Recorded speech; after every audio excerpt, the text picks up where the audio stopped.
ನಮಸ್ಕಾರ. ಇವಾಗ ಕಾಲ ಬದಲಾಗಿದೆ, ಜನಗಳು ಬದಲಾಗಿದ್ದಾರೆ. ಈಗ ಏನಾಗಿದೆ ಅಂತಂದರೆ ನೀವು ಸಹ ಬದಲಾಗಿ. ಏಕೆಂದರೆ ಇವಾಗ ನಿಮ್ಮ ಒಂದು ಒಳ್ಳೆ ಮನಸ್ಸು, ಒಳ್ಳೆ ಗುಣ ಯಾರಿಗೂ ಬೇಕಾಗಿಲ್ಲ. ಎಲ್ಲರಿಗೂ ಬೇಕಾಗಿರೋದು ಹಣ, ದುಡ್ಡು ಮಾತ್ರ. ದುಡ್ಡು ನಿಮ್ಮ ಬಳಿ ಭದ್ರವಾಗಿಟ್ಕೊಂಡ್ರೆ ಮಾತ್ರ ಎಲ್ಲರೂ ನಿಮ್ಮ ಬಳಿ ಬರ್ತಾರೆ, ನಿಮ್ಮನ್ನು ಪ್ರೀತಿ ವಿಶ್ವಾಸದಿಂದ ಕಾಣ್ತಾರೆ, ಸ್ನೇಹ ಬೆಳೆಸ್ತಾರೆ, ಹಂಚ್ಕೊಳ್ತಾರೆ. ಏಕೆಂದರೆ ಇದು ಇನ್ನೂ ಹೋಗ್ತಾ ಹೋಗ್ತಾ ಹೋಗ್ತಾ ಇನ್ನೊಂದು 10 ವರ್ಷ, ಇನ್ನೊಂದು 15 ವರ್ಷ, 10 ವರ್ಷ ಬೇಡ, ಇನ್ನೊಂದು 15 ವರ್ಷ, 20 ವರ್ಷ ಹೋಗ್ಬಿಟ್ರೆ ಎಲ್ರಿಗೂ ದುಡ್ಡಿನ ವ್ಯಾಮೋಹ, ದುಡ್ಡಿನ ಹುಚ್ಚು ಖಂಡಿತವಾಗ್ಲೂ ಎಲ್ರಿಗೂ ಸಿಕ್ಕಾಬಟ್ಟೆ ಬೆಳೆದ್ಬಿಡುತ್ತೆ, ಸಿಕ್ಕಾಬಟ್ಟೆ ಆಗ್ಬಿಡುತ್ತೆ. ಇದನ್ನು ಮಕರ ರಾಶಿಯವ್ರ ಬಾಯಿನಲ್ಲಿ ಕೇಳಬೇಕು. ಭಾಳ ಚೆನ್ನಾಗಿ ಹೇಳ್ತಾರೆ ಅವರು.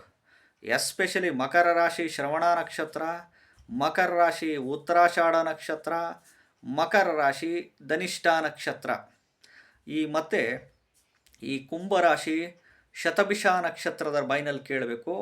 ಕರ್ಕಾಟಕ ರಾಶಿಯವರು ಆಶ್ಲೇಷ ನಕ್ಷತ್ರ ಅವ್ರ ಬಾಯಿನಲ್ಲಿ ಕೇಳಬೇಕು. ಇನ್ನು ಮೇಷರಾಶಿ ಅಶ್ವಿನಿ ನಕ್ಷತ್ರದ ಅವ್ರ ಬಾಯಿನಲ್ಲಿ ಕೇಳಬೇಕು. ಇನ್ನು ತುಲಾ ರಾಶಿ ಸ್ವಾತಿ ನಕ್ಷತ್ರದವ್ರ ಬಾಯಿನಲ್ಲಿ, ಮಿಥುನ ರಾಶಿ ಆರಿದ್ರಾ ನಕ್ಷತ್ರ ಅವ್ರ ಬಾಯಿನಲ್ಲಿ ಕೇಳಬೇಕು. ಭಾಳ ಬ್ಯೂಟಿಫುಲ್ಲಾಗಿ ಹೇಳ್ತಾರೆ. ಸತ್ಯ ಗುರುಗಳೇ ನೀವು ಹೇಳ್ತಿರೋದು ಅಂತ ನಾನು ಹೇಳ್ತಿಲ್ಲ, ಈ ರಾಶಿ ನಕ್ಷತ್ರದರು ಹೇಳ್ತಾರೆ. ಗುರುಗಳೇ, ಇವತ್ತು ಎಲ್ರಿಗೂ ದುಡ್ಡು ಬೇಕು, ಎಲ್ರಿಗೂ ನಾವು ಪ್ರೀತಿ ವಿಶ್ವಾಸದಿಂದ ಮನೇಲಿ ಇರಬೇಕು ಅಂತಂದರೆ ಎಲ್ಲ ದುಡ್ಡು ಮುಖ್ಯ ಗುರುಗಳೇ. ಇವತ್ತು ದುಡ್ಡು, ಯಾಕೆಂದರೆ ಕಲಿಯುಗದಲ್ಲಿ 500 ರೂಪಾಯಿ ನೋಟುಗಳು ಬಂದು ಆಡಿಸ್ತಾ ಇದ್ದಾವೆ. ದುಡ್ಡಿದ್ರೇ ನಮ್ಮ ಮೇಲೆ ಪ್ರೀತಿ ಬರೋದು ಅಂತಾರೆ. ಮನೆ ಒಳಗಡೆ ಹೆಂಡತಿ ಮಕ್ಕಳು ನಮ್ಮ ಮಾತು ಕೇಳಬೇಕಂದ್ರೆ ಗುರುಗಳೇ ನಮ್ಮ ಹತ್ರ ದುಡ್ಡಿರಬೇಕು ಅಂತಾರೆ. ದುಡ್ಡು ಕೊಟ್ಟರೆ ಮನೆ ಒಳಗೆ ನಮ್ಮ ಮೇಲೆ ಪ್ರೀತಿ ಬರುತ್ತೆ ಅಂತಾರೆ. ಎಸ್ಪೆಷಲಿ ಈ ರಾಶಿ ನಕ್ಷತ್ರದವರು ನೋಡಿ ಹೆಂಗಿದೆ ವಿಪರ್ಯಾಸ ಅಂತ.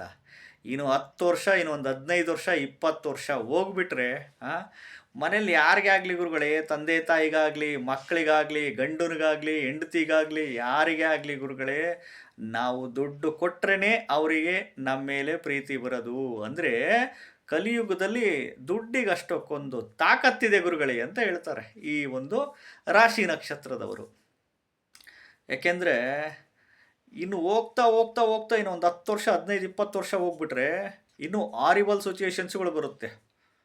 ಯಾಕೆಂದರೆ ಇವತ್ತು ನೋಡಿ ಎಲ್ಲರೂ ಫ್ರೀನೇ ಇರ್ತಾರೆ ಮನೆ ಒಳಗಡೆ, ಎಲ್ಲರೂ ಆಫೀಸ್ಗಳಲ್ಲಿ ಆರಾಮಾಗಿ ಕುಂತಿರ್ತಾರೆ. ನೀವು ಸ್ನೇಹಿತರುಗಳು ಯಾರನ್ನ ಸಂಬಂಧಿಕರು ಫ್ರೆಂಡ್ಸು ಫೋನ್ ಮಾಡಿ ಅವ್ರ ಫೋನ್ ಎತ್ತಲ್ಲ, ಸುಮ್ಮನೆ ಇರ್ತಾರೆ, ಬ್ಯುಸಿ ಅಂತ ತೋರಿಸ್ಕೊತಾರೆ. ಯಾಕೆ ಅಂತಂದರೆ ಎಲ್ಲಿ ಹೆಲ್ಪ್ ಕೇಳಿಬಿಡ್ತಾರೋ, ಎಲ್ಲಿ ಬಂದುಬಿಡ್ತಾರೋ. ಯಾರಿಂದ ಯಾರಿಗಾದರೂ ಎಲ್ಪ್ ಆಗಂಗಿದ್ರೆ ಮಾತ್ರ ಫೋನ್ ರಿಸೀವ್ ಮಾಡ್ತಾರೆ. 100ಕ್ಕೆ 70 to 80% ಆಫ್ ದಿ ಪೀಪಲ್ಸ್ ನಿಮ್ಮಿಂದ ಏನಾದರೂ ಅವರಿಗೆ ಅವಶ್ಯಕತೆ ಇದ್ದರೆ ಮಾತ್ರ ಫೋನ್ ರಿಸೀವ್ ಮಾಡ್ತಾರೆ, ನಿಮ್ಮ ಜೊತೆ ಕಾಂಟ್ಯಾಕ್ಟ್ಗಳು ಬೆಳೆಸ್ತಾರೆ. ಇಲ್ಲಾಂದರೆ ಚಾನ್ಸೇ ಇಲ್ಲ. ಇವತ್ತು ಕಲಿಯುಗ ಇನ್ನೂ ಹೋಗ್ತಾ ಹೋಗ್ತಾ ಇನ್ನು ಈ ದುಡ್ಡಿಗೆ ಇನ್ನೂ ತಾಕತ್ತು ಬರುತ್ತೆ. ಸಂಬಂಧಗಳನ್ನ 80% ಒಡೆದು ಬಿಸಾಕುತ್ತೆ. ಹೌದು ಅಂತೀರಾ, ಇಲ್ಲ ಅಂತೀರಾ? ಈ ರಾಶಿ ನಕ್ಷತ್ರದವ್ರು ಹೇಳ್ತಾರೆ. ಹೌದು ಅನ್ನೋರು ವಿಡಿಯೋ ಲೈಕ್ ಮಾಡಿ, ಹೊಸದಾಗಿ ವಿಡಿಯೋ ನೋಡ್ತಾ ಇದ್ದವರು, ಮೊದಲನೇ ಬಾರಿ ವಿಡಿಯೋ ನೋಡ್ತಾ ಇದ್ದವರು ಚಾನಲ್ ಸಬ್ಸ್ಕ್ರೈಬ್ ಮಾಡ್ಕೊಳ್ಳಿ. ನಮಸ್ಕಾರ.